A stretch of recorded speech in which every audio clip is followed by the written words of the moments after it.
بسم اللہ الرحمن الرحیم۔ السلام علیکم خواتین و حضرات، میں ہوں آپ کا جنید سلیم اور آپ دیکھ رہے ہیں انصاف ڈیجیٹل۔ ناظرین، آج ہم بات کریں گے آبویسلی بھارت کے اعلان جنگ کی، بھارتی میڈیا کی گیدڑ بھبکیوں کی، جو رافیل طیاروں اور S-400 میزائل کے استعمال کی دھمکیاں دے رہا ہے اور تواتر کے ساتھ دے رہا ہے۔ قومی سلامتی کونسل کے رد عمل کا بھی ذکر کریں گے، اور اس نازک موقع پر پاکستانی جو سفارتی تنہائی ہے اور کیوں ہے، پاکستانی سفارتی تنہائی کا شکار کیوں ہے، دنیا پاکستان کا سچ ماننے کی بجائے بھارت کا جھوٹ کیوں قبول کرتی چلی جا رہی ہے، قومی یکجہتی کے لیے کس فوری اقدام کی ضرورت ہے، اس کا بھی ذکر کریں گے۔ مگر پہلے بات ہو جائے بھارت کے جنگی جنون کی۔ ناظرین، پہلگام میں ہونے والی دہشت گردی کے ڈرامے کو بنیاد بنا کر بھارت نے پاکستان کے خلاف باقاعدہ ایک اعلان جنگ کر دیا۔ بھارت نے پاکستان کے ساتھ انتہائی بے شرمی کا مظاہرہ کرتے ہوئے سندھ طاس معاہدہ معطل کرنے کا اعلان کر دیا، جس کے بارے میں سوچا بھی نہیں جا سکتا تھا۔ بھارت میں موجود پاکستانیوں اور سفارت خانے میں موجود دفاعی ایڈوائزرز کو 48 گھنٹے میں ملک چھوڑنے کا حکم دے دیا، اور مودی سرکار نے پاکستانیوں کے لیے ویزے اور واگا اٹاری بارڈر بند کرنے کا اعلان کر دیا، اور بھارت نے اسلام آباد میں موجود اپنے سفارتکار بھی واپس بلا لیے۔ سفارتی عملہ 55 سے کم کر 30 کر دیا۔ بھارت کے ان تمام یک طرفہ اقدامات سے پتہ چلتا ہے کہ وہ اب یہاں نہیں رکے گا، بلکہ یہ تو آغاز ہے، اور خدشہ یہی ہے کہ بھارت آگے بڑھ کر باقاعدہ کسی نہ کسی انداز میں، کسی نہ کسی سطح پر فوجی کارروائی کرنے کا ارادہ رکھتا ہے۔ بھارتی میڈیا نے بھی پوری قوم کو جنگی ایک بخار میں مبتلا کر دیا، اور بھارت کے دفاعی ماہرین جو میڈیا پر اس وقت آ رہے ہیں، وہ پہلگام کے واقعہ کو اسرائیل پر حملے سے تشبیہ دے رہے ہیں، اور ساتھ یہ بھی مطالبہ کر رہے ہیں کہ اس کا جواب بھی ویسا ہی ہونا چاہیے جیسے اسرائیل نے غزہ پر حملہ کر کے دیا تھا۔ اور بھارت کی سڑکوں پر اس وقت انتقام اور پاکستان پر حملہ کرو کے نعرے گونج رہے ہیں۔ بھارتی فضائیہ کے ریٹائرڈ آفیسرز جو ہیں وہ ٹی وی چینلز پر بیٹھ کر بتا رہے ہیں کہ وقت آ گیا ہے کہ دنیا کے سب سے بہترین رافیل طیاروں اور روسی ساختہ S-400 میزائلز کو استعمال کر کے پاکستان کو مزہ چکھایا جائے۔ اور بھارتی میڈیا کا جو یہ وار ہسٹیریا ہے، اس کو دیکھتے ہوئے ناظرین اندازہ لگایا جا سکتا ہے کہ بھارت کا یہ میڈیا جو ہے وہ یوں ہی نہیں پھدک رہا، بلکہ یہ سب ایک مکمل منصوبہ بندی کا حصہ ہے۔ بھارتی میڈیا میں بھی یہ تبصرے ہو رہے ہیں کہ پاکستان اس وقت اندرونی طور پر بدترین خلفشار کا شکار ہے، انتشار کا شکار ہے۔ اس وقت حکومت اور عوام میں تال میل کا شدید فقدان ہے، لہٰذا یہی پاکستان پر حملہ کرنے کا بہترین وقت ہے، اور بھارتی میڈیا پر کسی بھی حملے کی صورت میں ممکنہ ٹارگٹس پہ بھی ناظرین بات ہو رہی ہے، بڑے کھلے بندوں بات ہو رہی ہے، فلاں ٹارگٹ فلاں پہ، اور پاکستان میں کئی 100 اہداف کی نشاندہی کی جا رہی ہے، جیسے ان کا باپ کا مال ہے۔ کہنا پڑا اب اچھا، بھارتی میڈیا کو دیکھ کے ناظرین بآسانی اندازہ لگایا جا سکتا ہے کہ بھارت نے اگر حملے کی حماقت کی تو اس کا اولین ہدف آزاد کشمیر کے کچھ مقامات ہو سکتے ہیں۔ اصل ناظرین، بھارتی میڈیا اور دفاعی امور کے جو انڈین ماہرین ہیں جنگ کی یک طرفہ منصوبہ بندی میں مصروف ہیں، جنگی جنون پر مبنی گفتگو کرتے ہوئے وہ بالکل بھول جاتے ہیں کہ پاکستان نیپال یا بھوٹان نہیں ہے، ایک ایٹمی طاقت ہے جو اپنی خود مختاری کی حفاظت کے لیے وہ کچھ کر گزرے گا جو بھارتی سورماؤں کے وہم و گمان میں بھی نہیں ہے۔ اگر جنگ ہی پاکستان پر مسلط کی گئی ہے تو پھر ناظرین ایک بات ذہن میں رکھیں کہ دہلی، بامبے اور بنگلور کی گلیوں میں بھی کوئی محفوظ نہیں رہے گا۔ یہ کوئی ڈائلاگ بازی نہیں ہے، یہ بالکل ایک فیکٹ ہے، جو کہ تسلیم کرے یا نہ کرے، لیکن یہ اپنی جگہ حقیقت ہے، اور ماضی قریب میں ہندوستان یہ دیکھ بھی چکا ہے، دنیا بلکہ پوری دیکھ بھی چکی ہے۔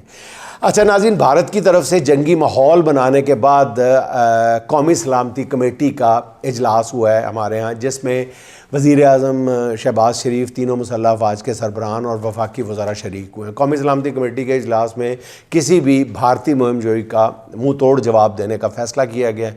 پاکستان نے پہلگام حملے سے متعلق بھارتی الزامات مسترد کر دیے۔ پاکستان میں موجود بھارتی شہریوں کو 48 گھنٹوں میں ملک چھوڑنے کا حکم دے دیا ہے۔ سارک ویزا اسکیم کے تحت سوائے سکھ یاتریوں کے باقی تمام بھارتیوں کے جاری کیے گئے جو ان کو جاری کیے گئے ویزے تھے وہ بھی منسوخ کر دیے. واگا بارڈر بھی بند کر دیا. پاکستان کی فضائی حدود بھی بھارتی طیاروں کے لیے بند کر دی گئی ہے. قومی سلامتی کونسل نے واضح کیا ہے کہ سندھ طاس معاہدے کی خلاف ورزی یا پانی کو روکنے یا اس کا رخ موڑنے کی کوئی بھی کوشش جو ہے وہ جنگی عمل تصور کیا جائے گا, یعنی جنگ تصور کیا جائے گا.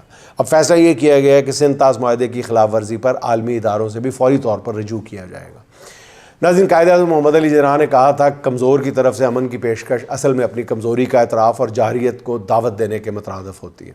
بھارت نے پہلے عالمی طور پر تسلیم شدہ متنازع علاقے میں فالس فلیگ آپریشن کیا اور پھر خود ہی اس کا ذمہ دار پاکستان کو ٹھہرا کر عملی طور پر جنگ کا اعلان کر دیا. ناظرین, دوسری طرف ہماری سیاسی قیادت اگر مگر کی بحث میں الجھی ہوئی اور چپ سادے بیٹھی نظر آ رہی ہے. سیاسی مخالفین کے خلاف گڑے پھاڑ پھاڑ کر نیوز کانفرنسز کرنے والے وزراء پتہ نہیں کہاں چھپے بیٹھے ہیں. کوئی میڈیا پر آ کر بھارت کو اس کی اوقات یاد دلانے کو تیار نہیں ہے. مجھے یاد ہے اچھی طرح ناظرین, آپ کو بھی یاد ہوگا کہ 2019 میں ایسا ہی فالس فلیگ آپریشن پلوامہ میں ہوا تھا جس کے بعد بھارت حملے کی دھمکیاں دے رہا تھا, گیدڑ بپکیاں دے, اور پھر پاکستانی حکومت کو بھارت کی جنگی تیاریوں کے بارے میں پتہ بھی چل رہا تھا. بتایا گیا کہ بھارت اسرائیل کی مدد سے پاکستان کی ایٹمی تنصیبات پر حملہ کرنا چاہتا ہے. اس تمام صورتحال سے ملک کے وزیر اعظم عمران خان کو آگاہ کیا گیا تھا. قومی قیادت کی بریفنگ ختم ہونے سے پہلے ہی عمران خان نے حکم دیا تھا کہ کسی بھی ممکنہ بھارتی حملے کی صورت میں پوری طاقت سے جواب دینے کی تیاری کی جائے. ساتھ ہی پاکستان کے دفتر خارجہ کے ذریعے امریکہ سمیت دنیا کے ہر اہم ملک کے دارالحکومت میں یہ پیغام پہنچا دیا گیا تھا کہ حملے کی صورت میں پاکستان کی میزائل بیٹری بالکل تیار ہے. اور اس موقع پر ایک دوست ملک کے ذریعے اسرائیل تک کو یہ پیغام دیا گیا تھا کہ بھارتی حملے میں اسرائیل کی شمولیت ثابت ہو گئی تو پھر دہلی کے ساتھ ساتھ تل ابیب میں بھی رد عمل دیا جائے گا. اسی جارحانہ سفارتکاری کا نتیجہ یہ نکلا تھا کہ دنیا کی تمام بڑی طاقتیں متحرک ہو گئی تھیں, کیونکہ پاکستان کے تیور دیکھتے ہوئے دنیا کو اندازہ ہو چکا تھا کہ بھارتی حملے کی صورت میں جنوبی ایشیا ایٹمی جنگ کی لپیٹ میں آ جائے گا. پھر اس کے بعد جو کچھ ہوا وہ تاریخ کا حصہ ہے. بھارت نے بالا کوٹ میں سرجیکل سٹرائک کی تو پاکستان نے بھارت کے اندر 5 فوجی تنصیبات کو ایسے نشانہ بنایا کہ جسے فوجی نقصان تو کوئی نہ ہوا. ان حملوں کا یہ مقصد بھی نہیں تھا آبویسلی, بلکہ بھارت کو یہ پیغام مل گیا کہ پاکستان اپنے دفاع کے لیے کسی بھی حد تک جا سکتا ہے اور سب کچھ کرنے کی صلاحیت بھی رکھتا ہے, پوٹینشیل بھی رکھتا ہے. اب آتے ہیں آج کی صورتحال پر. ناظرین, بھارت وہی پرانا ڈرامہ رچا کر پاکستان پر حملہ آور ہے. ذرا غور کریں, ایک متنازع علاقہ میں مبینہ دہشت گردی کی واردات ہوتی ہے جس میں 28 بھارتی مارے جاتے ہیں, جس کی ڈونلڈ ٹرمپ سمیت دنیا کا ہر سرکردہ رہنما مذمت کر رہا ہے. اور بھارت جو ہے وہ پہلے کی طرح وکٹم کارڈ کھیل رہا ہے, پوری دنیا کو بتا رہا ہے کہ وہ پاکستان کی طرف سے ہونے والی دہشت گردی سے تنگ آ چکا ہے, جس پر پوری دنیا بھارت کا موقف ماننے پر مجبور نظر آ رہی ہے. اب ذرا چند ہفتے پیچھے چلیں جب پاکستان ہی نہیں دنیا کی تاریخ میں دہشت گردی کی انوکھی واردات ہوئی تھی جس میں ایک پوری ٹرین کو ہائی جیک کر کے اس کے مسافروں کو یرغمال بنا لیا جاتا ہے. اور یہ واقعہ کسی متنازع نہیں بلکہ سیٹلڈ علاقے میں ہوتا ہے. ہمارے سیکورٹی ذرائع نے بتایا کہ ٹرین اغوا کرنے والے دہشت گردوں کو بھارتی خفیہ ایجنسی را کنٹرول کر رہی تھی, جس کے ثبوت بھی حاصل کر لیے گئے, مگر دنیا کے کسی ملک نے بھارت کی اس کھلی جارحیت کا کوئی نوٹس نہیں لیا. ہماری ایجنسیاں بھی اور ذرائع ابلاغ بھی چند روز ویلا کرنے کے بعد خاموش ہو گئے. اس سفارتی ناکامی کا ذمہ دار کون ہے؟ دنیا ہمارا سچ تسلیم کرنے کی بجائے بھارت کا جھوٹ کیوں قبول کرنے پر تیار نظر آتی ہے؟ پاکستان کو سفارتی محاذ پر ایسی ہزیمت سے کون دوچار کر رہا ہے؟ بھارت جنگ اور حملے کی دھمکیاں ناظرین یوں ہی تو نہیں دے رہا, وہ سفارتی سطح پر اس سے پہلے ہی اپنی کم و بیش ہر بات منوا چکا ہے. دوسری طرف پاکستانی حکومت نے قرض کی بھیک کو ہی سفارتکاری سمجھا ہوا ہے, بچہ بچہ جانتا ہے, اور نتیجہ سب کے سامنے ہے. پھر وزارت خارجہ جیسا حساس منصب جو ہے ناظرین جب اسحاق ڈار جیسے ناکام معاشی ماہر کے حوالے کیا جائے گا تو پھر سفارتی تنہائی کے سوا ہمیں ملے گا بھی کیا؟ اس سے بڑی سفارتی پسپائی اور کیا ہو سکتی ہے کہ بھارت نے باقاعدہ اعلان جنگ کر دیا ہے, مگر نہ سعودی عرب نے پاکستان کی حمایت میں ابھی تک کوئی بیان دیا ہے, نہ UAE نے. چینی دفتر خارجہ بھی خاموش ہے. پہلی بار ایسا ہوا ہے کہ بھارت کے ساتھ جنگی ماحول میں چین خود کو پاکستان سے فاصلے پر رکھتا ہوا نظر آ رہا ہے، اور چین کے ساتھ ہمالیہ سے اونچی اور شہد سے میٹھی دوستی میں زہر کس نے گھولا ہے، اس کا جواب میرا خیال اسحاق ڈار دیں گے یا وزیر اعظم شہباز شریف صاحب دیں گے۔ ناظرین، ملک حالت جنگ میں ہے، قوم کو یکجہتی کی ضرورت ہے، سب جانتے ہیں اور بار بار اس کا ذکر بھی ہو رہا ہے، مگر اس وقت پریکٹیکلی دیکھیں کیا ہو رہا ہے کہ حکمرانوں کی سیاسی انائیں جو ہیں وہ پوری قوم کو ایک کرنے کی راہ میں حائل ہے۔ قومی سلامتی کا ایک اہم ترین اجلاس ہوا جس میں پارلیمنٹ میں اپوزیشن کی نمائندگی کرنے والے، یعنی قائدین حزب اختلاف کو، میں پارلیمنٹ کی بات کر رہا ہوں، پی ٹی اے کی بات نہیں کر رہا، پارلیمنٹ میں اپوزیشن کی نمائندگی کرنے والے قائدین حزب اختلاف کو مدعو کرنا بھی حکومت نے گوارا نہیں کیا۔ کتنی بڑی بدقسمتی کی بات ہے، اور اس سے بڑی بدقسمتی کیا ہوگی کہ جب ملک ایک انتہائی نازک دور سے گزر رہا ہے، جنگ کے سائے ہمارے سر پہ منڈلا رہے ہیں، اس دوران ہمارے سیاسی رہنما اپنے چھوٹے چھوٹے اختلافات ختم کرنے کو تیار نظر نہیں آ رہے۔ قومی اسمبلی میں قائد حزب اختلاف عمر ایوب اس صورتحال پر باقاعدہ برہم نظر آ رہے ہیں۔ ان کا کہنا ہے کہ نیشنل سیکورٹی کمیٹی اجلاس کا ہمیں قومی اسمبلی اور سینٹ کے اپوزیشن لیڈران کو علم ہی نہیں ہے۔ ملک کو اس وقت صرف ایک شخص متحد رکھ سکتا ہے اور وہ ہے عمران خان۔ آپ نے اس عمران خان کو جیل میں بند رکھا ہوا ہے، ان سے رابطہ بھی نہیں کیا جانے دے رہا، ان سے رابطہ بھی نہیں ہونے دیا جا رہا۔ ان حالات میں کون سے ملک کی، کون سی نیشنل سیکورٹی کی آپ بات کر رہے ہیں؟ انہوں نے مزید کہا ہے کہ شریف خاندان بھارت کے خلاف سخت ایکشن نہیں لے سکتا، یہ ان کے ساتھ کاروبار کرتے ہیں۔ سخت ایکشن صرف ایک شخص لے سکتا ہے اور وہ عمران خان ہے۔ عمر ایوب نے کہا ہے کہ شریف خاندان جب بھی اقتدار میں آتا ہے ملک کی سالمیت خطرے میں پڑ جاتی ہے۔ سلمان اکرم راجہ اس سے بھی زیادہ غصے میں نظر آ رہے ہیں۔ ان کا کہنا یہ ہے کہ اگر ہندوستان نے کسی بھی قسم کی جارحیت کی تو ہم حکومت کے ساتھ نہیں، بارڈر پر کھڑے سپاہی کے شانہ بشانہ کھڑے ہوں گے۔ بڑی خوبصورت بات کی۔ سلمان اکرم راجہ نے کہا کہ دشمن سے جنگ اکیلے سرحدوں پر کھڑے سپاہی نہیں لڑتے، ان سپاہیوں کے پیچھے پوری قوم ہوتی ہے، لیکن آج حکمرانوں نے قوم اور ریاست کے درمیان خلیج پیدا کر دی۔ ہم چاہتے ہیں کہ دشمن کا مل کر مقابلہ کریں، اور اس وقت ضروری ہے کہ ملک کے سب سے بڑے لیڈر کی بات سنی جائے، اس کو رہائی دی جائے۔ اگر آپ عمران خان اور قوم کے درمیان کھڑے ہوتے ہیں تو تاریخ کبھی آپ کو معاف نہیں کرے گی۔ ناظرین، اس وقت پاکستان اپنے ہمسائے کی بدترین جارحیت کا شکار ہے، اور آبویسلی بہت ہی مشکل وقت ہے جو پوری قوم کے اتحاد کا تقاضا کرتا ہے۔ اس موقع پہ حکومت بڑے پن کا مظاہرہ کرتے ہوئے خود ساختہ افراتفری اور انتشار کی کیفیت کو ختم کرنے کے لیے اقدامات کرے، کیونکہ یہ اس کا فرض بنتا ہے۔ سیاسی جماعتوں کو بھی اختلافات بلانے اور قوم کو متحد ہونے کا سبق دینے سے پہلے خود حکومت جیل کے دروازے کھولے اور عمران خان سمیت تمام بے گناہ سیاسی قیدیوں کو رہا کیا جائے۔ ایسا نہ ہوا تو متحد ہونے کا یہ جو سبق ہے، یہ جو باتیں ہیں، یہ محض سیاسی نعرہ ہی ہوگا جسے خریدنے کو کوئی تیار نہیں ہوگا۔ اگر حکمران چاہتے ہیں کہ عوام صحیح کام کریں، اپنا فرض ادا کریں اس مشکل حالات میں، تو نصیحتوں کی بجائے خود صحیح کام کر کے اس عمل کا آغاز کرنا چاہیے۔ ایک طرف ناظرین اب چاروں جانب جو جنگ کا ماحول ہے، اور دوسری طرف عمران خان کی بہنیں اپنے بھائی سے ملاقات کے لیے عدالتوں میں ٹھوکریں کھا رہی ہیں۔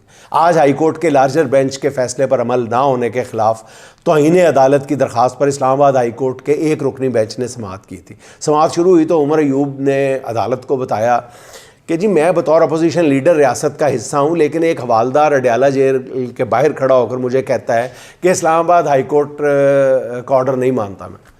اڈیالہ جیل کے اندر جو کرنل صاحب بیٹھے ہیں اس کے آرڈر پر آپ کو ملاقات کے لیے میں نہیں جانے دوں گا، انہوں نے آرڈر کیا۔ اس کے بعد علیمہ خان نے جج صاحب انعام امین منہاس کو بتایا کہ جج صاحب یہ ہمارا مسئلہ نہیں ہے، آپ کے آرڈر کی توہین ہو رہی ہے، ہمیں تو ٹرک میں بھر کر بیابان میں چھوڑ آتے ہیں، آپ ان کو سزا دیں، ہم آپ کے ساتھ کھڑے ہیں۔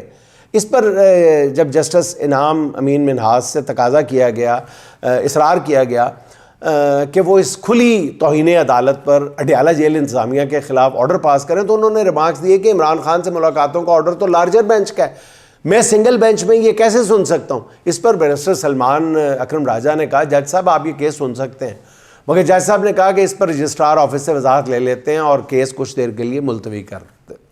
دوبارہ عدالت لگی تو جسٹس انعام امین منہاس نے بتایا کہ یہ کیس رجسٹرار آفس کی غلطی سے ان کے پاس لگ گیا، اب وہ یہ کیس واپس لارجر بینچ کو بھیج رہے ہیں، یعنی ایک اور دن جو ہے وہ عدالتوں کی خجل خواری میں گزر گیا۔ آج بھی بہنوں کی عمران خان سے ملاقات نہیں ہو سکی۔ اس پر ناظرین جو حالات ہیں اور جو کچھ ہو رہا ہے، برطانوی سیاستدان ونسٹن چرچل کا وہ مشہور قول اور مشہور بات ذہن میں آ جاتی ہے چرچل کی کہ جب دوسری جنگ عظیم کے موقع پہ برطانیہ پر حملہ ہوا تو ہر طرف بے چینی اور گھبراہٹ تھی، تو صحافیوں نے وزیر اعظم ونسٹن چرچل سے پوچھا کہ کیا ہم جنگ جیت جائیں گے؟ انہوں نے پوچھا کہ کیا برطانیہ کی عدالتیں انصاف فراہم کر رہی ہیں؟ صحافیوں نے کہا کہ ہاں بالکل، عام آدمی کو عدالتوں سے انصاف مل رہا ہے۔ چرچل نے وہی تاریخی بات کی جو بچہ بچہ جانتا ہے۔ چرچل نے کہا پھر فکر کی کوئی بات نہیں، برطانیہ کو جنگ میں کوئی نہیں ہرا سکتا اس وقت تک جب تک کہ ہماری عدالتیں انصاف فراہم کر رہی ہیں، اور ہماری عدالتیں کس حد تک انصاف فراہم کر رہی ہیں وہ میں نے عرض کر دیا ہے۔ ناظرین، احمد فراز کے دو اشعار سن لیں۔ اپنے زخموں کو سجائے ہوئے تاروں کی طرح، اپنے زخموں کو سجائے ہوئے تاروں کی طرح، پرچم جاں کو لیے سینہ فگاروں کی طرح، اس بیاباں سے گزرنا ہے بہاروں کی طرح، اس بیاباں سے گزرنا ہے بہاروں کی طرح، ان چراغوں کو تو جلنا ہے ہوا جیسی ہو، ان چراغوں کو تو جلنا ہے ہوا جیسی ہو، درد کی رات کو ڈھلنا ہے فضا جیسی ہو۔ ناظرین، خوش رہیں، خوش رکھیں۔ آپ سے ملاقات ہوگی انشاءاللہ اگلے ولاگ میں۔ اللہ حافظ۔